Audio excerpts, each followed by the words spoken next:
Hi, World History students. Today we are starting Chapter 7, and the theme of Chapter 7 is absolutism.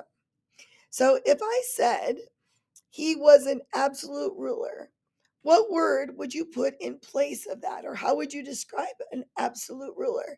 I'll give you about 30 seconds to tell your neighbor. Go.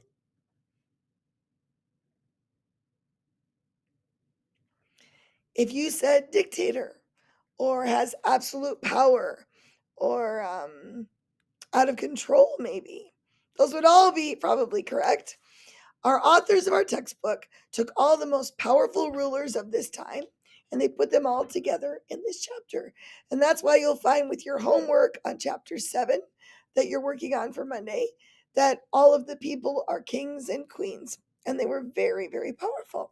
So let's take a look at our intro themes. Here we go. A nice, short, and sweet definition of absolutism is a political system in which a ruler has total power. Go ahead and put those in your notes. Remember that at any time, if you need to pause this or skip to a certain part and get notes, you can do that as well.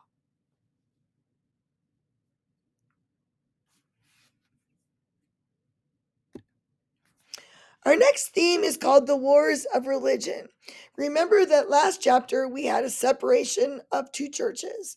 We had the Catholic Church and the Protestant Church, led by Martin Luther, right? Well, now what's happening is we're starting to see wars breaking out between those Protestants and Catholics all across Europe during both the 16th and 17th century. So we're talking 1500s and 1600s. Sad but true.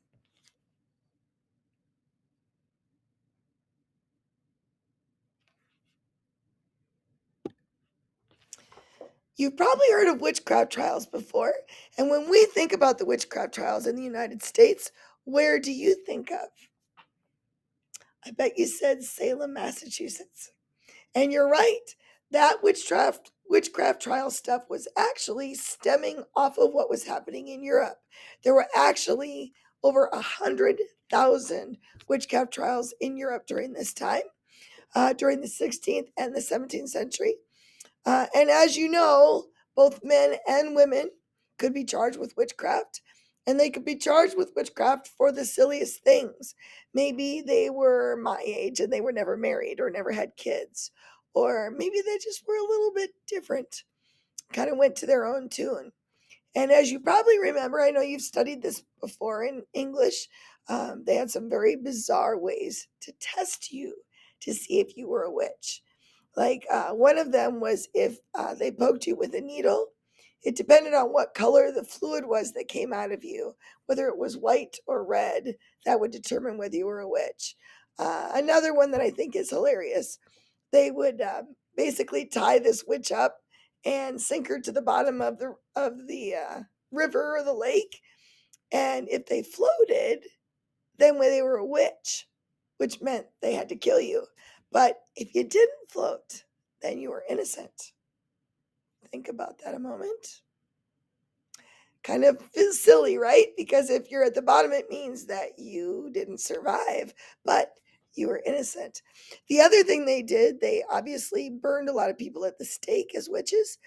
And if you cried out while you were burning, you were considered a witch. But if you didn't cry out, then maybe you were innocent. But again, you were dead. So it didn't really matter at that point, did it? We also have what's called a divine right of kings. And this is belief that kings or queens were chosen directly by God and that they got their power from God. And that's why you didn't see a lot of people overthrow a king or queen at the beginning, because they believed that they would go against God's will. And you talk about a real God complex. These people were really, they believed God had chosen them directly. So the church was directly linked with these kings in a lot of different ways. We also have a theme called constitutionalism. Look at your base word. It is constitution. You know what that is. We have one of those in our country, don't we? But notice the definition of this. When I think of a constitution, I think of all of these different rights that we are given as citizens in our country, right? But look at this. It says the limitation of government by law and the rights of individuals. Remember that before we have our government that we do today, we had kings in Europe, right?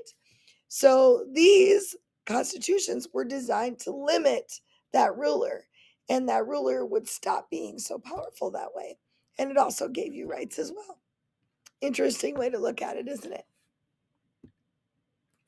We also have what's called the Glorious Revolution. Why was it glorious? Because it was a mostly bloodless revolution in England. Here's what happened. The people in England didn't like the king that they had going on. And so they actually went to the Netherlands and said, hey, would you be the king of England? They went to our guy, William of Orange here. He was a Dutch king.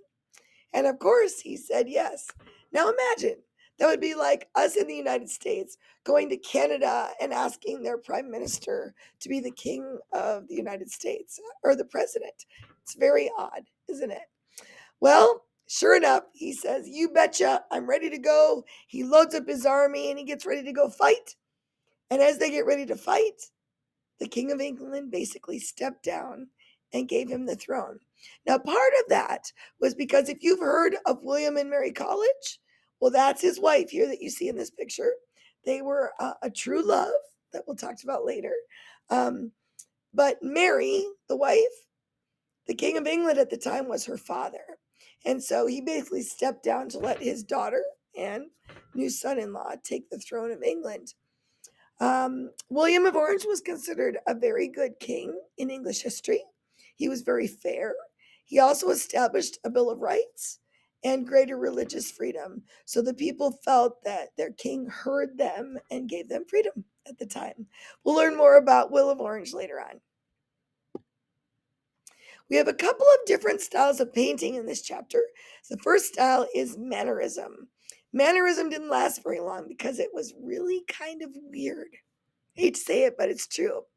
It is a style of painting that ended the Renaissance by intentionally not using balance or perspective. So if you look at this fella over here in this picture, notice that his body is not in proportion. He has really long legs, a long torso. Well, that's what Mannerists did. They exaggerated the body. They made it long, kind of like if you were in a hall of mirrors at a fair or something. That's what their characters look like. Now, there's a couple of other things at this time, kind of like mustard yellow and kind of puke green, I guess you might call it, or 70s carpet green was very popular. So you will see a lot of yellows and greens in their paintings as well. Number one thing to look for your test, though, are those elongated bodies. Then comes around Baroque art, and this one stuck around for a while. If you look at the word Baroque, it actually gives you a clue to remember this.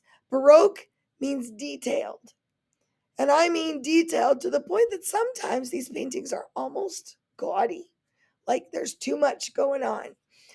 If you look at the example on the left here, by taking a look at this, can you tell me what the subject of the painting is?